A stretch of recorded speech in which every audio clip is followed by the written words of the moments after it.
with the Steelers at Buffalo, Week 1. Aditi Kinkhabwala with your debut on 2021 Game Day Morning. How are you, Aditi?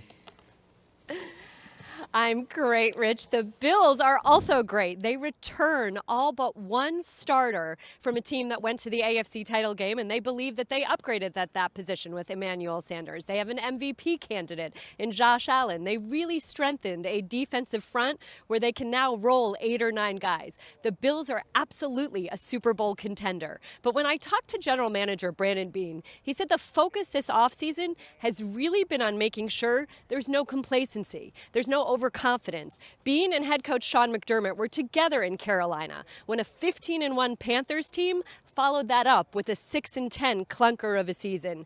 Beane said that he and McDermott have discussed how there have to be lessons from that year, and that's what they've driven home to their players. Beane said that McDermott has repeatedly told his players, just as Beane has, that we may have better talent this year, but that doesn't mean we have better chemistry.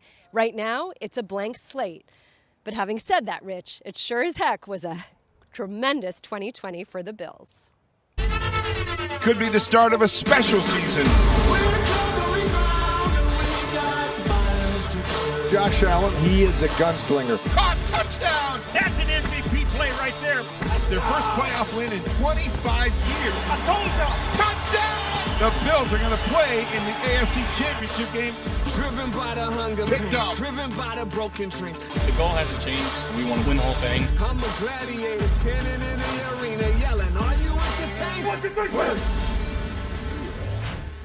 All right, Irv, so many great games to start the season, and Aditi just gave us the breakdown of this Bills team that has Super Bowl aspirations, but they're going up against this guy in T.J. Watt and that Pittsburgh Steelers defense. So I'm going to ask you, can these guys over here slow down that guy and his bunch over there? And I love this matchup because it's strength on strength, this matchup right here. You're talking points per game. His team was second. That team was third.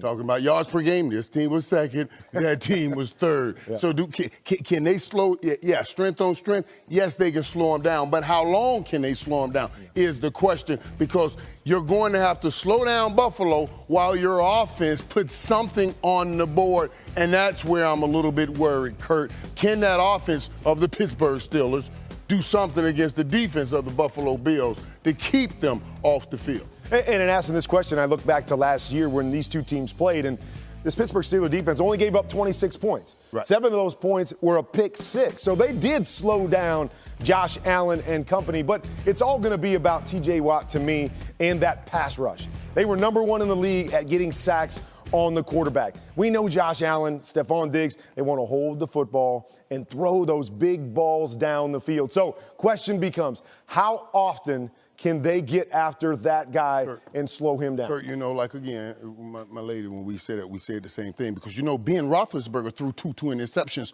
to the Buffalo Bills in that game, too. So he turned the ball back over. That's why they were able to beat them in Week 14. We were saying the same thing. But I understand how you said it. Yeah, great matchup. Can't wait to watch this one. Another great matchup going on down in Jacksonville, where New Orleans is hosting the Green Bay Packers. Let's head down there to Stacey Dales.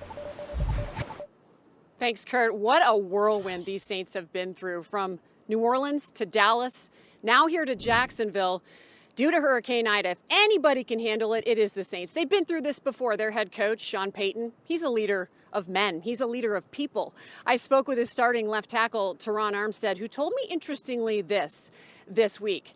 We don't want anybody to feel sorry for us. We don't want sympathy. We want all of that to go to the people of Louisiana, who continue, some to be without electricity and some to be without power. And of course, us at NFL Network, we send our love, our prayers, and our support to those people.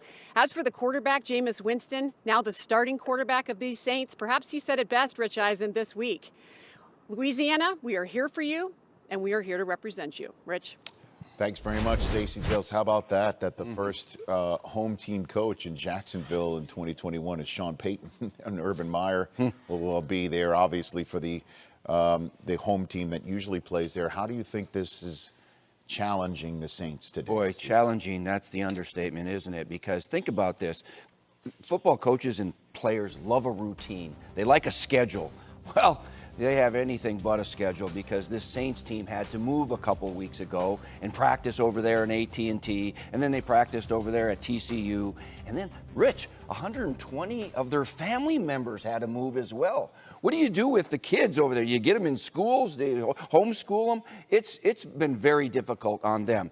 It's more difficult for the people that are left behind over there in New Orleans area, but obviously. But so they're going to have to play this game on the road after being disjointed like this, and they're not getting back for another few weeks. It's going to be a difficult thing. Here come the Green Bay Packers, and it's going to be, probably a 50-50 kind of crowd because the Packers travel very well, right? So they lost the home game because it's tough to play in the Dome for anybody, but now it's at Jacksonville, and you know what? Its advantage would be with the Packers. It's been so difficult for the Saints. The Saints' next 2 scheduled dates are on the road.